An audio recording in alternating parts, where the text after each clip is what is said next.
আমার গায়ে হাত দিয়ে না বলছি। চলে যাও এখান থেকে, চলে যাও। কেন চলে যাব? কেন যাবে না?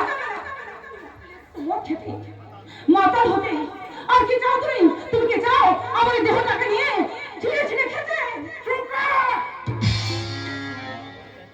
কি বললি তুই?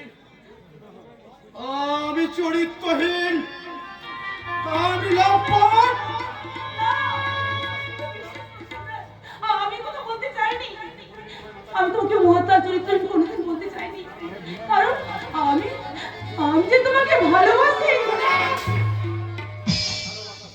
ওই ভালোবাসা শব্দটাকে আমার সামনে উচ্চারণ করবে না।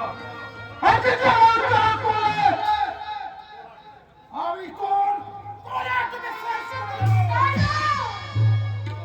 তাই করছো না, তাই করো। তোমাকে ভালোবাসি।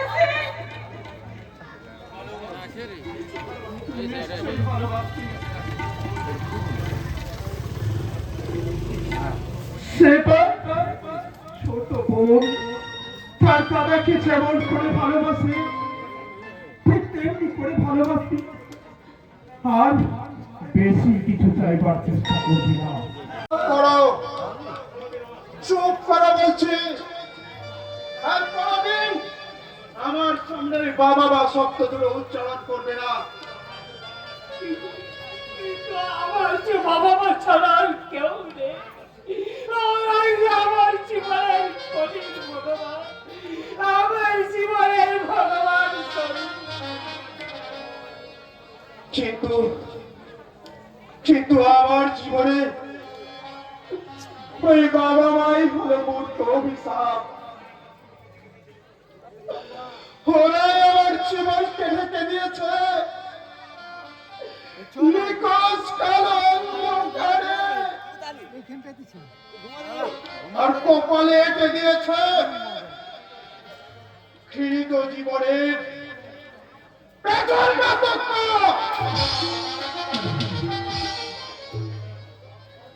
যেটা আমাকে সারা জীবন বয়ে বেড়াতে হবে।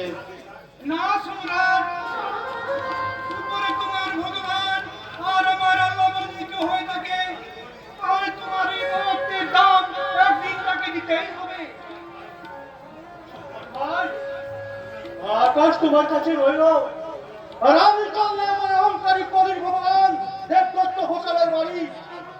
না বাছা, যাস না, কথা শোন বাছা। আমার কথা শুধু শোনা নয় ভাইজান, আমি অক্ষরে অক্ষরে পালন করব। তবে ওই ঘোষাল বাড়ি থেকে ফিরে আসার পর। কিন্তু কেন যাবি তুই? সেখানে তোর কি দরকার? দরকারটা যখন আমার সেখানে, তখন যা বললাম সেখানে বলো। ফিরে আসার পর আমার এই অবাধ্যতার জন্য তুমি যে শাস্তি দেবে তা আমি মাথা পেতে নেবো ভাইজান। কিন্তু ওই অহংকারী কলির ভগবানকে আমি বুঝে দিয়ে আসবো, আর তোমার ক্ষমতার জোরে তারা যদি ভেবে থাকে এই শহরটা তাদের পাপের চৌধারি, তাহলে তারা মূর্খের সঙ্গে বাস করছে। বাধা দিও না সরকার ভাই, পিছু দেখো না ভাইজান, পিছু হচ্ছে গিয়ে আজ আমাদেরকে ভালো পিঠ থেকে গেছে। তাই এখন ওদের বুঝিয়ে দেওয়ার সময় এসেছে। সাবধান সাবধান, অত্যাচারী দল, নিপীড়িত গণদেবতা আজ জাগছে। আমি মহাবিদ্রোহী রণকান্ত, আমি সাহিত্যিক রহমশান্ত, যারা উৎপীড়িতের বিরুদ্ধে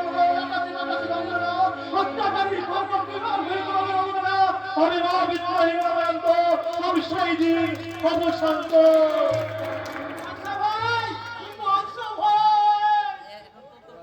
তুমি কি করলে সম্রাট? ওকে তুমি গাড়ি মালিকের নাম বললে কেন? তাতে কি হয়েছে? ইয়ং ছেলে দীপ্ত সূর্যের মতো জ্বলে উঠে অন্যায়ের প্রতিবাদ করবে ঠিকই। কিন্তু তুমি তো জানো সম্রাট, প্রধান খুন হওয়ার পর আমি নিজে লেখাপড়া না শিখে লেবার কেটে ওকে আমি লেখাপড়া শিখিয়েছি। তোর যদি কোনো বিপদ হয়। বিপদ?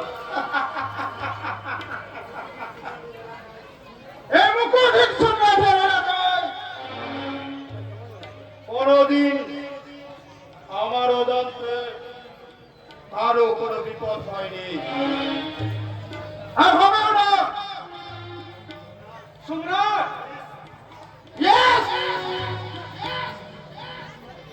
সম্রাট মনে রেখো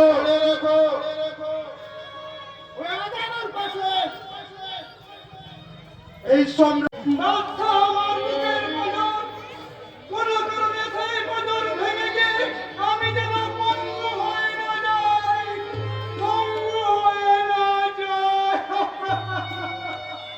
আজাদ ভাই আমার জন্য আপনাদের জীবনে এত বড় বিপদ নেমে এসেছে। আমার মতো কারো কষ্টের ছেলেকে নিয়ে আমার বাবা মায়ের মতো আপনাদের জীবনেও ঘর দুর্দশা নেমে আসে।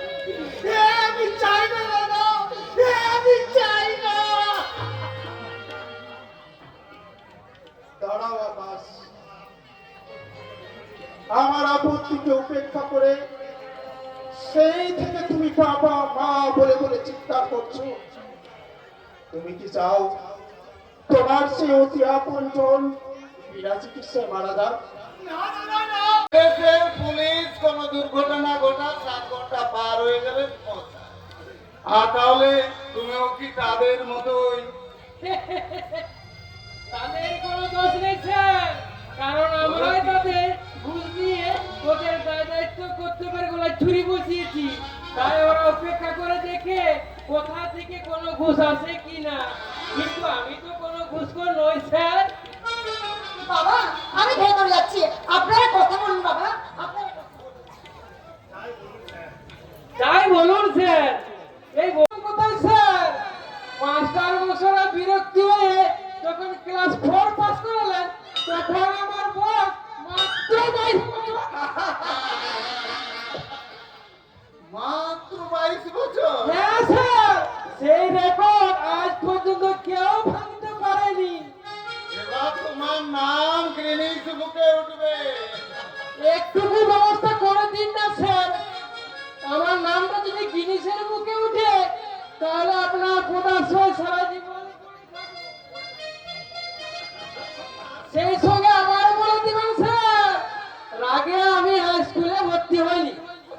তাই নাকি? তা তোমার রাগের কারণটা কি শুনি?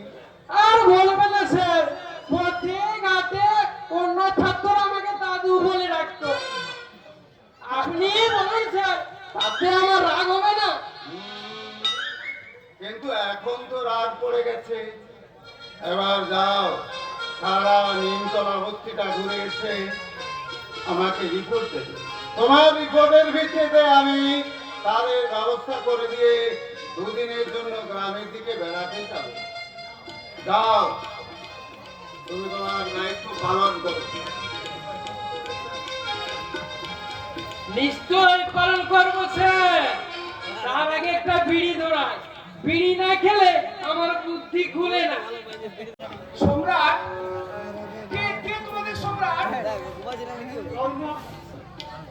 শেখ বেটুল মা আর পর্বে ভিখারি ছোটবেলায় আস্তা করে কুকুর বেড়ার সাথে খাবার ভাগ করে খেয়ে বড় হয়েছে। সেই সম্রাট ভাইয়ের টাকা না না বাবা না, তার এত কষ্টের ঠিকঠাক পয়সা। ভালো কাজে তো লাগছে মা, নিন বলুন। না বাবা না, মা, তুমি তুমি আমার মা বলে ডাকলে। হ্যাঁ মা, জন্মের পর থেকে কাউকে মা বলে ডাকার সৌভাগ্য আমার হয়নি।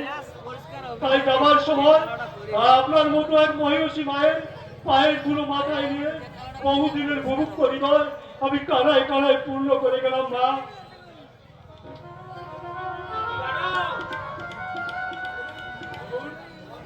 তোমার নাম? বাদশাহ আলী খান। বাবার নাম? আমজাদ আলী খান। আমজাদ। তুমি তুমি আমার কাছে এসো তো বাবা। দেখি দেখি তোমার কপালটা। সেই তিলের দাগ। তবে কি কি হলো ডাক্তার বাবু, আপনি আমার এভাবে দেখছেন কেন? তোমার তোমার বাবা বেঁচে আছেন তো? না, শুনেছি এক শয়তানের হাতে খুন হয়েছে। তাই আমাকে বড় করেছে আমার বড় ভাইজান আজাদ আলী খান। তোমার তোমাদের ঠিকানাটা আমাকে দিয়ে দাও। আমি তোমার দাদার সঙ্গে কেন ডাক্তার বাবু, আমি কি কোনো অন্যায় কাজ করেছি?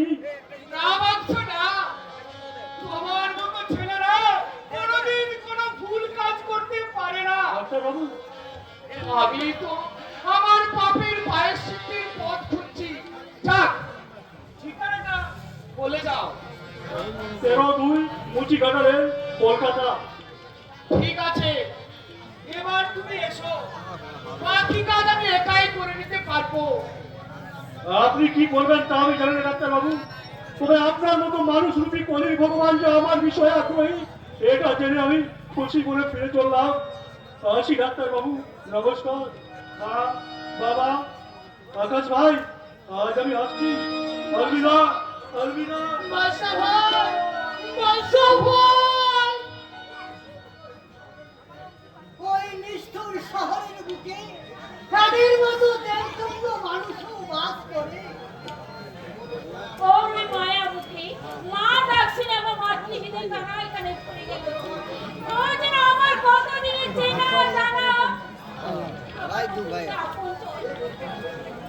কে বলতে পারে শর্মা, তোমার পূর্ব জন্মে ও কোনো সন্তান ছিল কিনা? পূর্বজন্মে নয় অবনীতা, হয়তো এই জন্মেই। ছাত্রী বাবু,